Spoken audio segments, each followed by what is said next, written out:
I don't go as far to say as I was grateful for what happened, because it just feels weird to say that. But I think there's no denying that I have come out a much better person, more productive person. I think I'll be more successful because of the things that I've done, because of the perspective that I've gotten. So, in that kind of weird way, I am grateful for what I went through.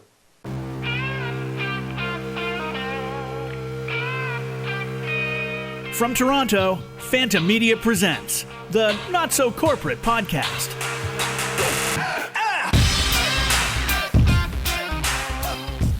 Hi there, I'm Mark Traeger, the host of the Not So Corporate Podcast. This episode's going to be a bit of a departure for us. I'm going to try and keep from going all NPR on everybody, but because of the nature of the topic, as well as my guests, there really isn't a place for friendly banter, for the jokes and the usual shenanigans that we've become known for.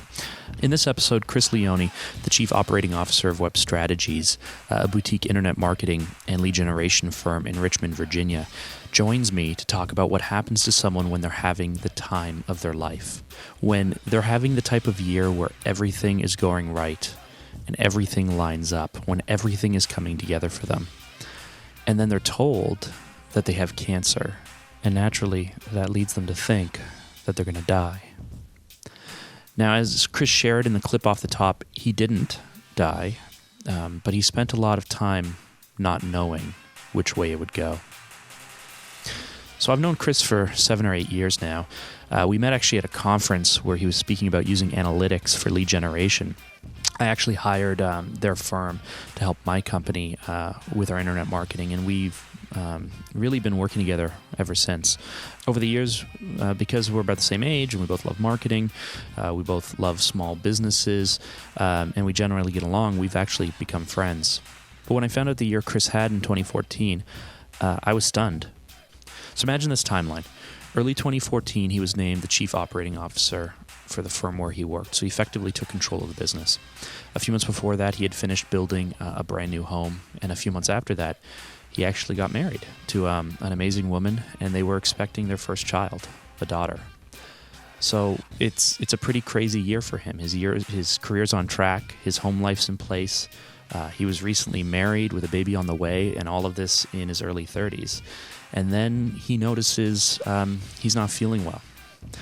And so at that point, I'll let Chris pick up the story from there. The timeline of this is actually really interesting. So it all started, the first time I felt anything was over the very first weekend of September. It was September 3rd or 4th or so. And I started to feel just, some little symptoms, and I started to come down with a fever, and, like most men, I was pretty stubborn about it. I'm like, I don't want to go see a doctor. I don't need to do that. It's just a fever. But this one time, through my wife's persuasion, she said, just go get checked out because, the baby is going to be along in a couple weeks. You want to be cleared up. You want to be good to go. And I thought, okay, that's reasonable. So I went there. I told the doctor my symptoms. He took some blood. And then I came home, and then that night I got a call from the doctor, and he said, look, so we got the blood results back, and for anybody who's ever had their blood taken, usually it's several days before they do anything. So it was kind of odd that he was calling me within hours after I had my blood taken, and he said, your counts, all your blood counts are really low, and so I want you to go to a blood specialist, and they're going to test you more.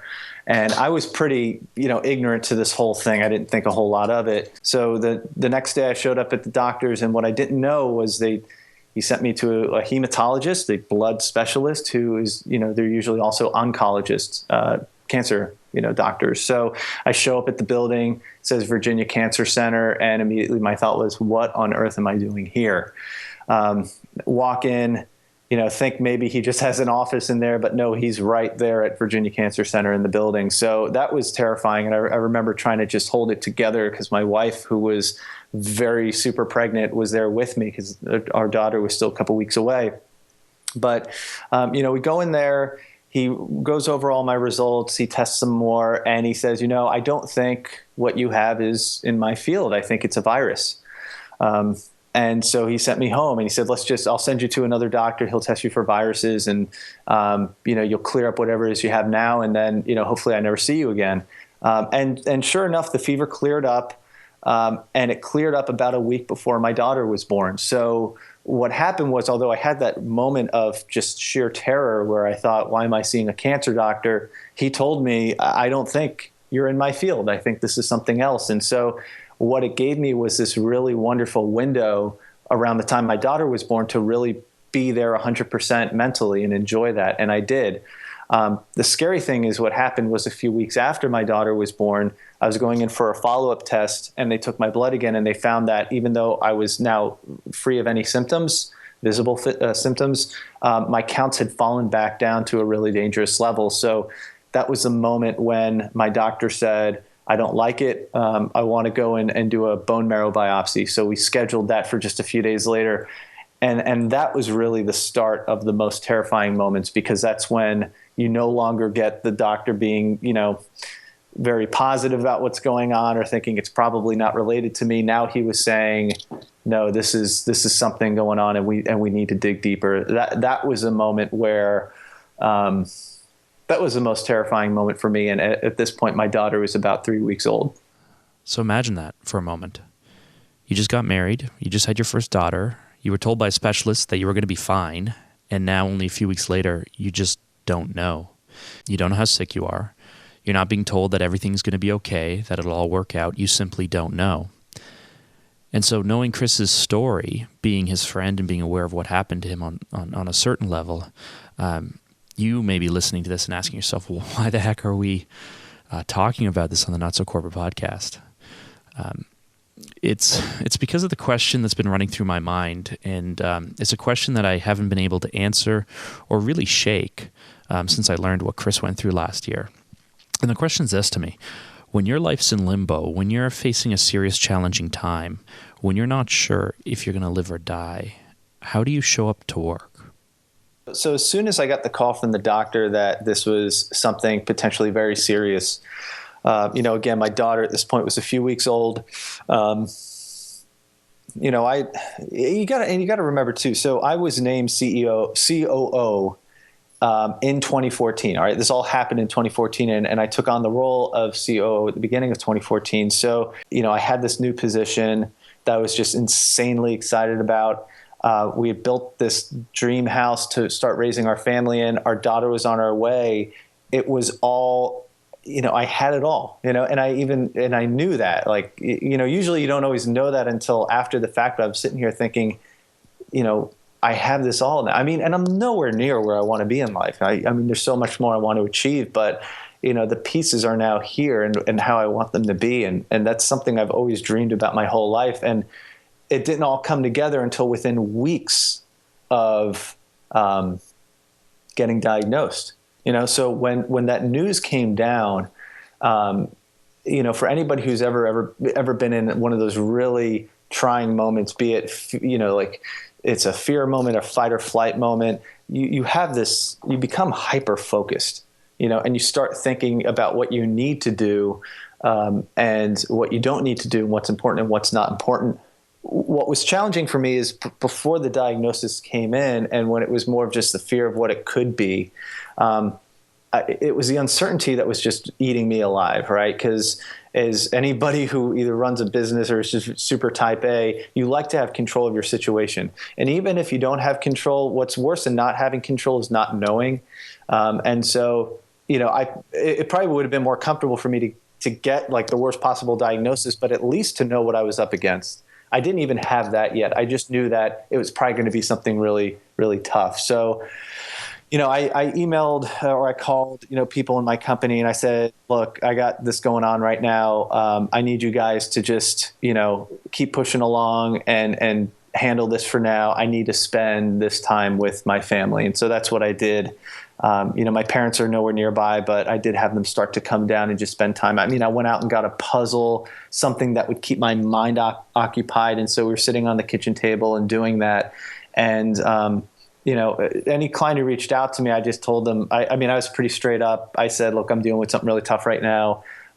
This is the only situation where I would say I can't, but, go to this person, they'll take care of you. And fortunately, we have a really great team, and that worked well. But it was in that moment where, I just had to keep my mind occupied in any way possible. And I made a choice to occupy my mind and time with, with my family and people around me. And so, Chris, at that point, you don't really know what's going on, right? Really what my symptoms narrowed down to was a type of leukemia, a cancer in the blood. And if you know anything about leukemias, you know that they can be very, very deadly, right? And so all my symptoms were pointing to that. And this was really the first moment where all of a sudden I was faced with this very realistic prospect of my life going from what I thought was going to be this long life of, living into your 80s or 90s to now shrinking down to something very, very much shorter. It's almost like if you stretch your arms out as wide as you can and you say, this is my life. This is all the time I have to live and to do all the things I want to do, accomplish all the things I want to do. And now take your arms and put them together so they get as close as they can without touching.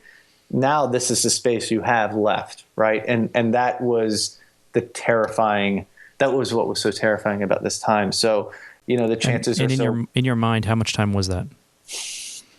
I mean, if you look up acute leukemias, I mean, it's usually they can treat the first round of it, but it usually comes back within 12 to 18 months, and the percentage of people who live past 5 years is I think less than 50% or something around that. So in your mind, you had a year and a half to 3 years. Yeah. And now I was thinking about years, like in my early 30s is the other bookend of this thing I know is my life. And if you're a business owner, you have this mindset of always be paranoid. You're always thinking about why things could not be working or may not be working, so you can try and be proactive and get ahead of the problems, and you don't get complacent. So that mindset lived with me through this as well. And so it's hard not to be pessimistic. Usually your day-to-day is being pessimistic about, well, the market's going to shift, a client's going to leave us, a disruptive technology is going to come out and change, and we have to adapt quickly or be left behind. And you apply that kind of paranoia to your own life. When when all the facts and all the data lines up against you, you start to go down that road mentally, and that's where I was. I just can't imagine it. I suppose in the back of our minds, we all carry with us the worry and the very real possibility that we too may die young. But I just can't imagine the waiting or the stress or the worry that Chris faced. And then his phone rang. It was his doctor calling, and he was calling with the results of the biopsy. And so the diagnosis did come back as a type of leukemia. It wasn't an acute leukemia, which tend to be a lot more, or be pretty fatal. This was a type of non-Hodgkin lymphoma called hairy cell leukemia. Actually, the average age of someone who gets this is well over 50, usually in men. And, it's a very treatable form of leukemia. The treatment is a 7-day straight infusion of chemotherapy. And it pretty much resolves it. It puts you into full remission most of the time. And so he said, the words I'll never forget was, if you're going to get a leukemia, this is the one you want to get. And, he wanted to jump right on. He said, and again, I think he called me on a Tuesday or something. And he said, so, I need you to come to the hospital. I'd like to start on Monday, if that's okay. And I'm thinking, the same thing I tell my clients. I'm like, I'm usually booked up for like 2 weeks, the next 2 weeks straight. So now I'm starting to book my hospital visit the same way I would book a sales call or a meeting with a client or, writing a proposal. I'm like, oh, well, can we do the next Monday? I have that week open. But it went very quickly from an unknown to here's what it is and here's how we deal with it. So Chris went in for treatment in November 2014. He fought fevers and was really knocked out for the next few months. But from an outsider's perspective, it would seem that Chris was healed, kind of just like that, cancer-free, going from a happy time, in the summer, to thinking he was going to die in the fall, to being treated in a matter of months.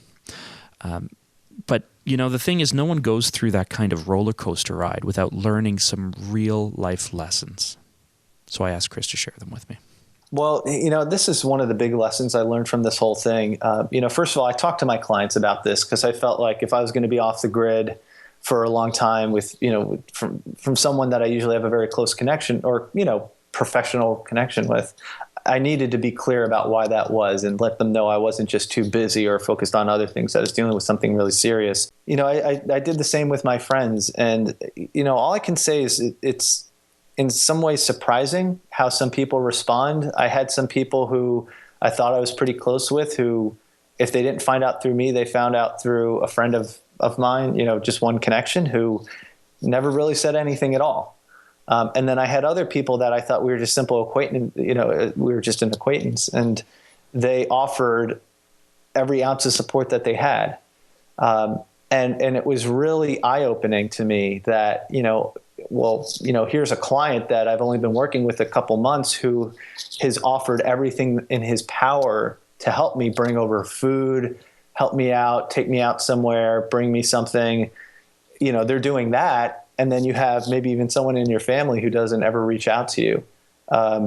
And it's that moment where it kind of shows you who, I guess, has something to offer in terms of a friendship and what you mean to each other, and then other ones that kind of take you by surprise. So it taught me that when I find other people who are dealing with something really tough, that, no one, in my opinion, would ever get annoyed by having support of, people around them. So just to reach out to somebody and say, look, I know you're dealing with a lot. You probably don't even have time to answer me, but I'm thinking about you, or I'm keeping you in my prayers, if that's, how you deal with something like that. And just express that so that people know that you are thinking about them and that you have their support. Goes such an incredibly long way. Even I think some people sometimes feel awkward by it and they don't know how to respond. But I think it's that moment where you have to put something aside and say, look, this is not about me. This is about the person who has a real problem that they're going through. And I want them to know that I care about them and that they have my support. And so, I think if you're ever faced in a situation like that, where someone around you or someone you know is dealing with something, it means so much, for them to hear from you. When you look back on that time, is it just a season? Is it just like a dark window, or does it feel, even though it was only 6 months ago, 8 months ago, does it feel like a long time ago? Does it feel like a lifetime ago? How do you think about that? It's interesting because before we spoke today, I did a little meditation, which is something I've gotten into since being sick. And I could talk about that a little bit about how that's helped me. But I went back and I relived in my mind each series of events that led up to the whole thing. And it all started again in early September. And we're coming up on that, right? So I'm about 2 weeks away from when this all started. So it's been a year. So much has happened in a year, right? It's, and I was thinking about this today too, because this happened over the fall, which is one of my favorite seasons in Virginia, especially. It's just absolutely gorgeous because we're further south, much further south than Toronto. It stays warm pretty late into the year, at least warm enough, that is. And between that and the leaves changing, it's just an absolutely beautiful time of year. And all of that now was, I was in the hospital. By the time I went in the hospital and came out, I went in and it was warm. I came out and it was starting to get cold, and the days were longer and all that kind of stuff was going on. So that was my last fall. My last autumn was in the hospital or going through that whole thing. And I don't want to remember it that way, right? So I made it a point. I was thinking about this, I need to make it a point that I don't remember this time of year, this late half of the year or the last quarter of the year is this really dark time.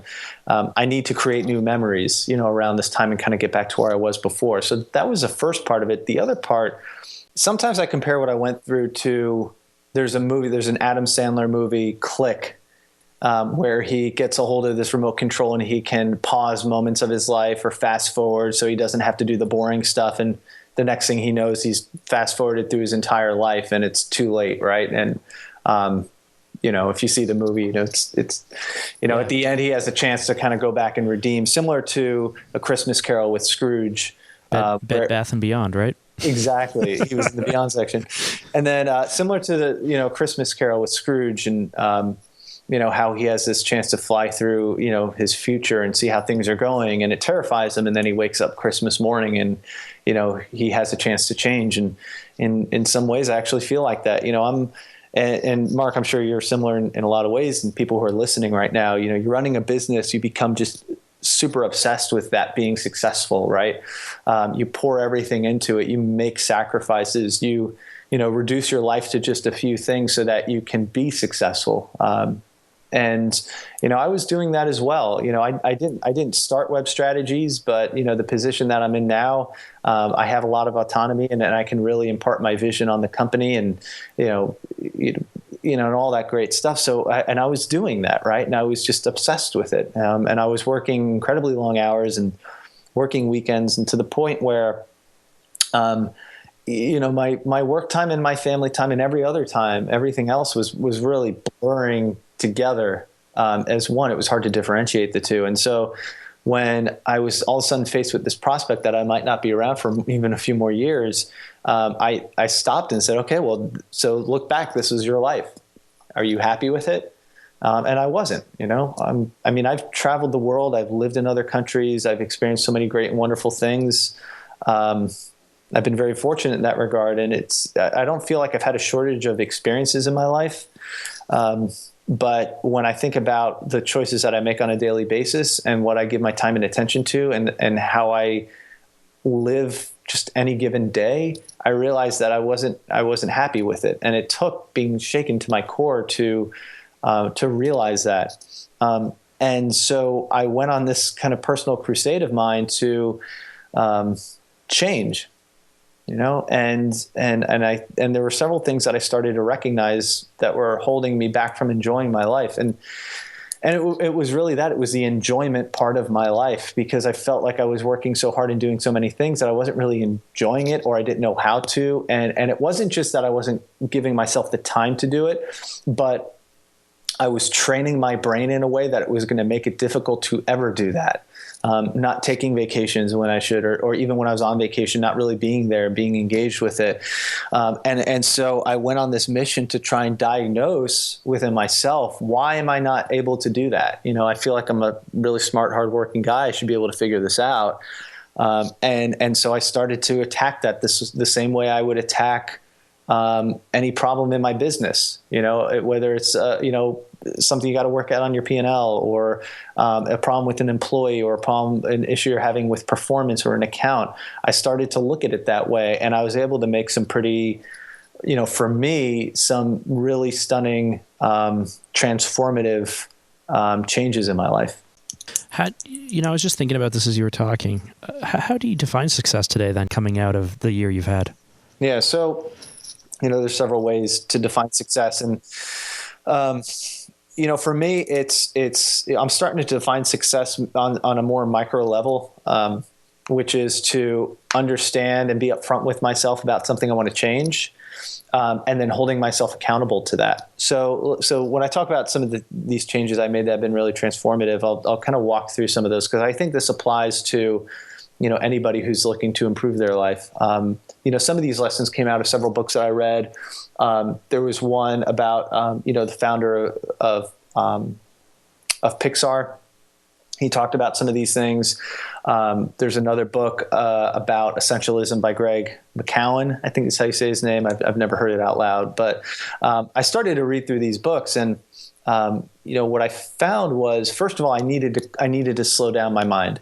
I think with all the technology and stimulations that we have today, I think they're actually pretty dangerous for how you wire your brain. Social media is an example of that. And Mark, you and I have talked quite a bit about how social media, how self-centered it really is, despite it being a social platform. But what I mean by that is we start to consume things in micro bites, right? Be it a tweet, a short character tweet, or a Facebook post, or you start to get stimulations, and you get endorphin rushes off of things that happen very quickly. And the reality is, that's not how you accomplish things in short little bits, right? But I think as you go through and you start to get your entertainment and your satisfaction out of things that only require a few seconds of attention, you start to wire your brain to only be attentive in very short spans. But, as anybody who's had to solve a complex problem before, you need to be able to sit and think deeply about something. Newton didn't really discover gravity by over a short period of time. He even talks about he had to sit and ideate on this for a very, very long time. And that's when it kind of came together. And I realized that I just let myself get too distracted. I couldn't stay focused on things. So I figured out, well, how do I change that? So I turned to meditation, because I read, and this was in the Pixar book, he started to talk about meditation as a way to kind of calm the mind. And I had heard it in another book as well. So I downloaded, there's a great app called Headspace, where it's guided meditation, and it starts as free, and then it's a subscription, like $14 a month or something like that. It's a great business model, actually. But this guy posts all these recordings, and you sit and you do it like 10 minutes a day. And I started to do it, and it really, really calmed down my mind. Because, if anybody sitting out there doesn't want to go through that, I challenge you to sit down in a quiet room and count your breaths in and out, in through your nose, out through your mouth, and try and count to 60. And I can guarantee you won't get there unless you've really learned how to calm your mind, because you find that as soon as you close your eyes and you start doing that, and all you try and do is count the breaths, an idea will pop into your mind, and then you start thinking about it. And before you know it, you didn't make it to 7. Right. And I knew that was a problem. I knew I had to be able to sit and stay focused on something. So meditation really helped me to do that. One of the other things, revelations that I had is I need to accept that the things that happen throughout your day are things that have to be managed, right? Things that are not destructive. They're just things that need to be managed. They're blips on what's otherwise, a fairly upward trajectory, right? Because what was happening was I was always trying to seek this perfect harmony. Like, I wanted the business to be perfect in every way. I wanted all the clients and all the performance, everything to be perfect. Well, that's never going to happen. It's never going to happen. There's always going to be something that needs to be addressed or fixed or solved or whatever. So it was first realizing that, these blips, these problems are inevitable. But what I needed to learn how to do was to treat them as something that is managed, right? Versus something that becomes an infection on my own well-being. Right. So, people can probably relate to this, where you're going about your day and all of a sudden you get that email or you get that phone call from a client or from somebody who says there's a problem or something's not right. And all of a sudden, like, you get this pit feeling in your stomach. You think something's wrong. Your anxiety level goes up. And now all of a sudden, that's the only thing you can think about. Right. That to me. You're preaching to me here. Yeah. That to me is the infection. Right? That's when a problem is becoming an infection. And I used to really let that control my life. And the problem with that was, that was starting to, the expense there is being able to be in the moment and be happy in the moment and give attention to whatever needed to have attention at that given point in time. So how do you, hold on. So I live what you just said all the time. I can be having the greatest day, and an email that didn't take much thought for someone to send can come through, and it could just destroy me. I find, I can become really depressed. I can be really worried, especially if it's on a Friday. You can't respond till Monday. You're sitting with it all weekend. I find those things really overwhelming, really depressing. And I tend to think it's a systematic issue. Like, I will always go like, oh, this one email, this one thought, this one thing is a symptom of a poorly managed company, or we're not doing good enough work, or blah, blah, blah, blah, blah. And I blow up all these things into learning lessons and all these things. So you're saying that you used to do that as well, but now you don't? Or are you just learning how to cope with it? Well, I'm trying. I'm not there yet. I feel like I'm much further along, and I think I figured something out. For me at least, on how to deal with this, which is, again, picture like this little floating ball in front of you, right? That's the problem. That's the email from a client. That's the voicemail, the vague voicemail. Hey, it's so and so. Call me back. What is this about, right? Yeah, that drives me crazy. Just tell me that you want it to be a different shade of blue. Don't make me think that you're going to can us over something, right? And the way that what used to happen is that little blip, it would like go inside of me, and it would consume me, right? And what I learned to do is when something like that comes along, I think, first of all, those are inevitable. It's always going to happen in some form, right? It's to me, it's not a reflection of it's a bad company. It's just maybe something's not right. It needs to be fixed, whatever. But to treat that blip as just something that needs to be managed, something that needs to be solved, figure out what do I need to do next is the next step, set time aside to do it. And then boom, you've done all that you can do on that, right? And to move along. And because look, what I've learned through all this is that the worst, any email a client could send me, any problem I could have in my business, nothing is ever going to come close to the feeling I had last fall where I was looking at my life and thinking it may be coming to an end, right? There's nothing that could happen here that's going to physically kill me, right? And even the worst possible thing that you could get with a client or a vendor or whatever it is manageable, right? It's fixable. And look, even if it's not, eventually you can overcome it. It's all fixable. When I was sick, I remember looking at myself and looking at my hands and my arms and thinking, I have a disease that I can't even see. It's in my blood and it's going to kill me. That's a real problem. An upset client, that's something that needs to be fixed and dealt with. Absolutely. But it's nothing as serious as what keeps you breathing, and I realized that because when I step back, I'm like, all these problems, nothing, what worst case scenario, we've lost clients. I mean, every company has attrition, right? And there's a problem I probably had this exact day last year that probably ruined my day. It wasn't me, was it? Was it me? No, it probably wasn't you. But I can't even remember what it was today, but if it took me out of enjoying a moment with my wife who was really pregnant, or, because of that mood I was in that day, I didn't go and paint a little thing on my daughter's wall. So it's still not there to this day. That's where I let it become an infection on my well-being instead of just something that needs to be dealt with. Because at the end of the day, all those things can be dealt with. They're not life or death. Life goes on. And you're almost always probably going to, even if something bad goes down, you lose your biggest client or whatever. And I mean, even that happened to us last year, and look, that stuff happens. But the reality is we've made up that ground because you set a plan in place, you do it, and that's it. And you move on, So that has been the big thing is to not let these blips become an infection and instead just something that you have to deal with. And I even wrote this down one time. I said, I have to become a master at managing the blips. And so in business, obviously priorities have been set and reset. You're coming at things a bit different. Would you say today versus last time this year, you're just as ambitious, you have just as high goals, you want to make just as big of an impact as before, or is it even greater now because you're focusing on different things? Or have you just kind of calmed down a little bit?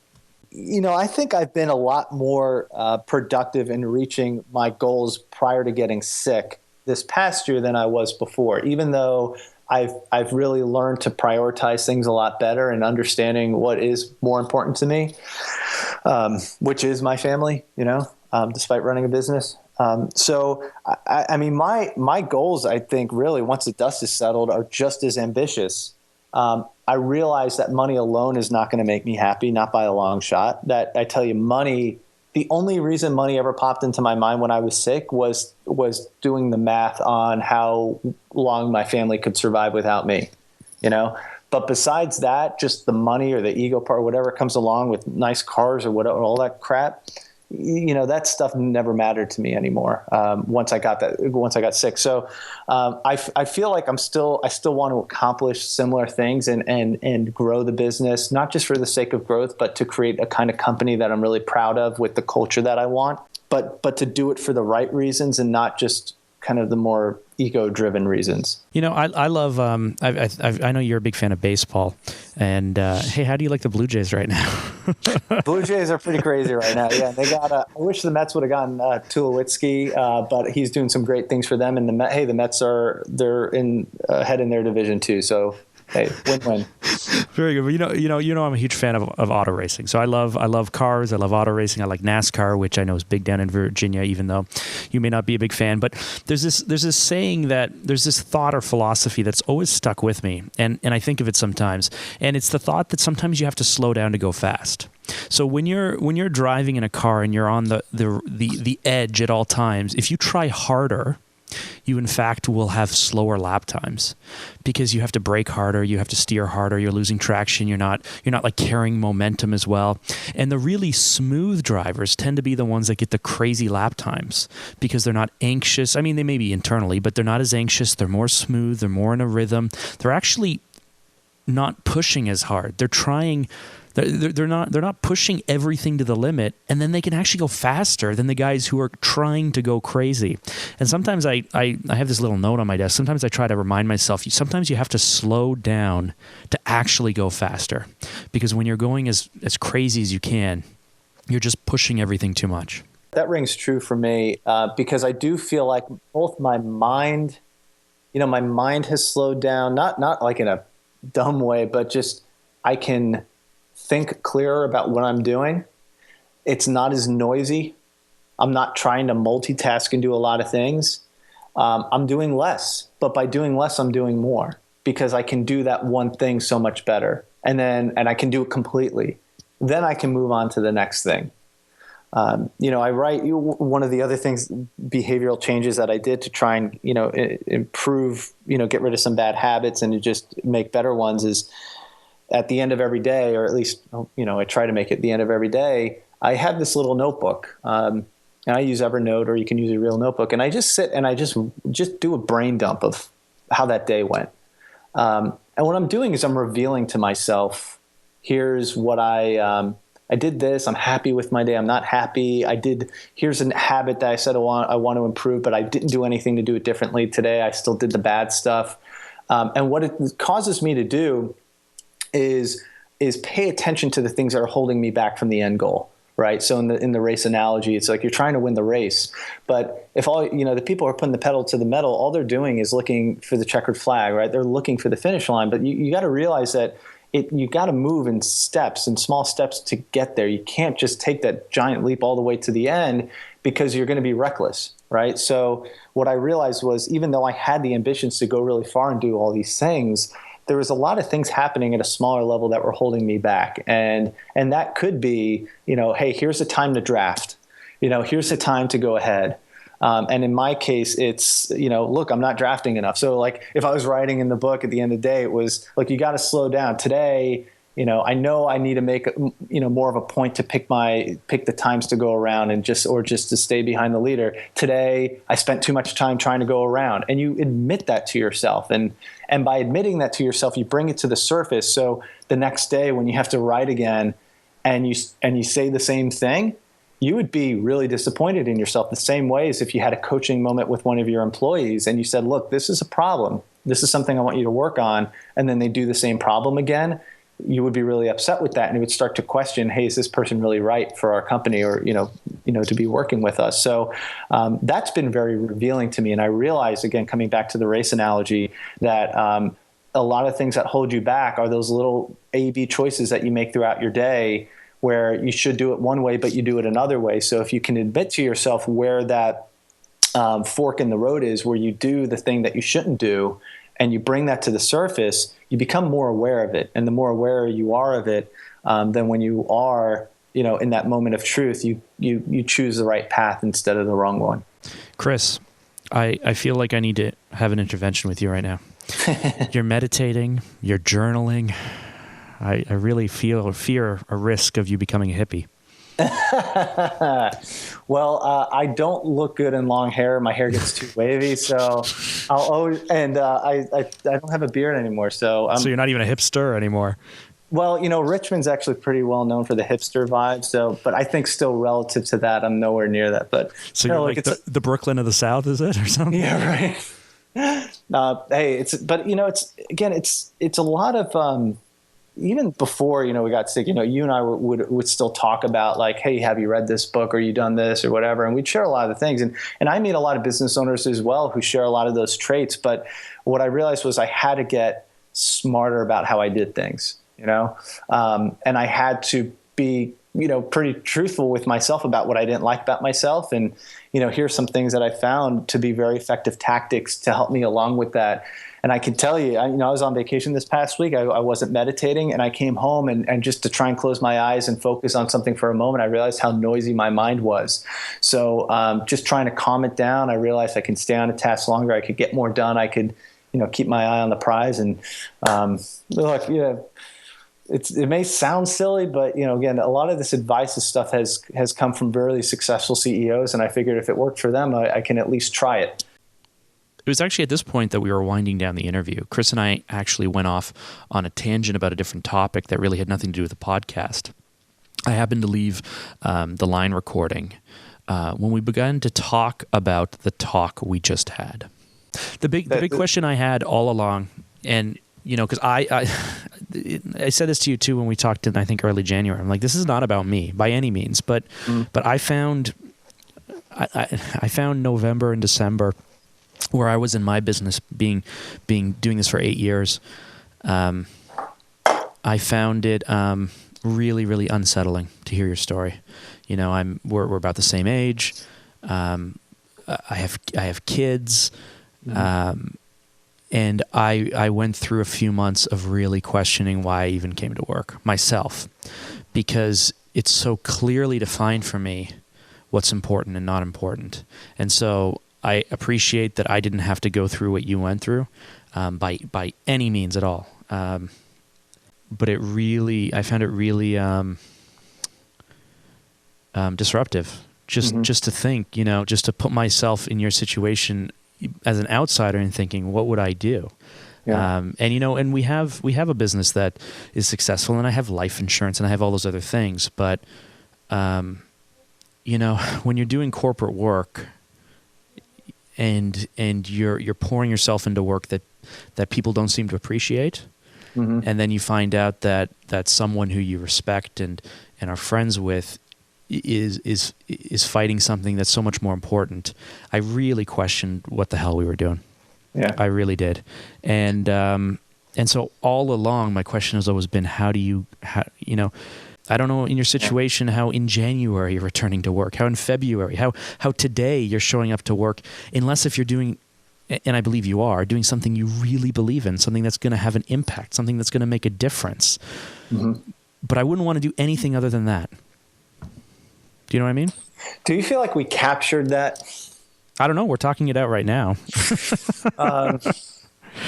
Yeah, and that's the thought that's been with me since we spoke in January, in early January, and I thought, I don't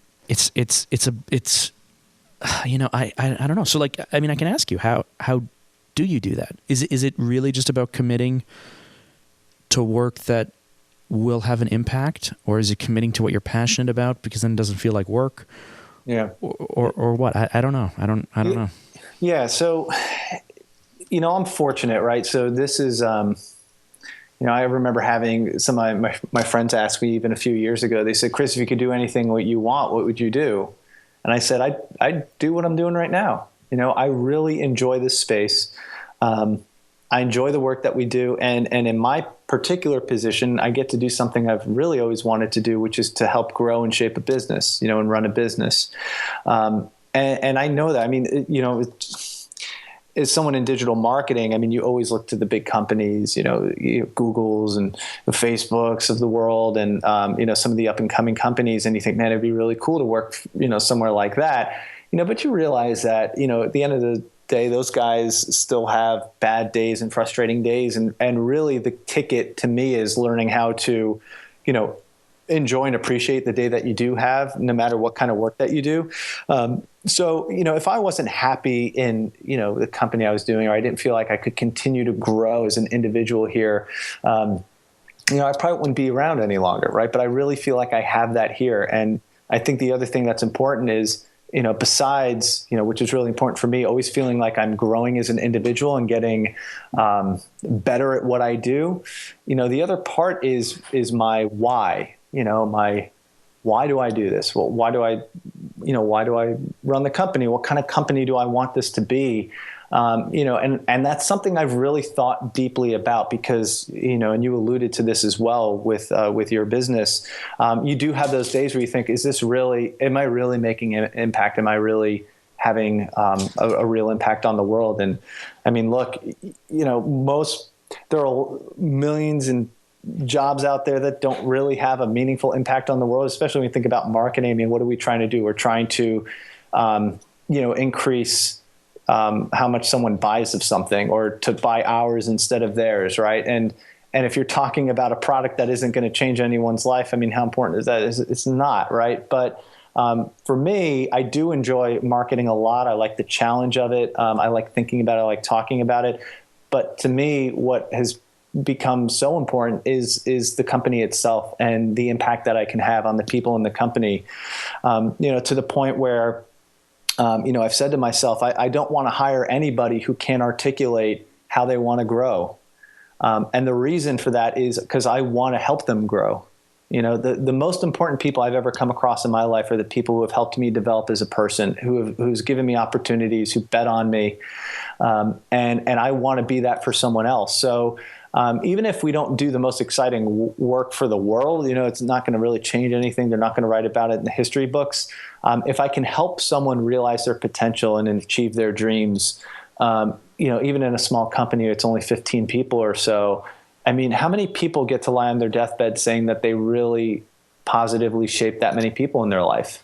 Not a lot of people can say that. And really, at the end of the day, I think that's probably the most noble and important thing anyone could do. So to be in a position where you're in a company where you have people who report to you, where you have a chance to challenge them, give them opportunities, help them grow and develop, those people will be grateful, to you for the rest of your life. And you'll always have that positive impact on them. And being in a position where I get to do that, to me, is incredibly important and probably more important than most of the kind of work I could ever do in my life. Well, listen, Chris, thank you so much for joining me and us for this conversation. And, hearing your story and being a witness to the stuff that you've gone through and being able to learn the lessons that you've learned without having to go through the pain is a blessing. It's a blessing for us. It's a blessing for me. And it did, that time did for us, for me and the company here, kick off a real time of rethink. And, we're at a point now where we started in like November, December, really in line with when things were happening for you. It's just, it surprised me. It had me question what we were doing. And it's taken us till now to really hit on, what we stand for, Start With Why by Simon Sinek and a few other things that we've been working on here. But today we're doing something that we really, really believe in. But all of that was kicked off, from your story. And I'm glad that I didn't have to go through it. Yeah. I don't know how to bring words to it other than thank you. Yeah. No, well, listen, if you're listening to this and you want a sense you're just curious as to what it's like, I mean, just as I tell the story and as you think about it, or as you're driving home or whatever, think about that first. Just kind of role play in your mind. What if that happened to me today? And maybe you do this like while you're driving and you see a bad accident on the side of the road and you think, well, what if that was me? And you start to go down that road and then you snap out of it and you think, well, thank God it wasn't. And you can go back to your life. Well, it's kind of like that, except you can't shake out of it, right? That is what it is. So, to me, telling the story is therapeutic. I find that, the people that I've been able to talk to about it deeply, which has been you, and this podcast has really documented a lot of things I've said to people. I have had several people who have given it a lot of thought and have made positive changes out of that. So, to me, this is therapeutic and I'm happy to do it. I was glad to do it. If anybody listening wants to talk to me or is dealing with something similar, feel free to reach out. I'm sure, Mark, you have a way of making that happen. But otherwise, thanks for having me and thanks for giving me the opportunity. Listen, I want to thank Chris for sharing his story with us, as well as the lessons he learned having to do it the hard way. If you have any comments or thoughts or questions for Chris, if you want to show him some love, send him some good vibes, and you can reach out to him at Twitter at Chris Leone, which is Chris, C-H-R-I-S, Leone, L-E-O-N-E. As well, if you have any thoughts or comments for us, we'd love to hear from you. Drop us an email, which can be reached at feedback@notsocorporatepodcast.com, or hit us up on Twitter @PHANTA Media. Thanks so much for listening.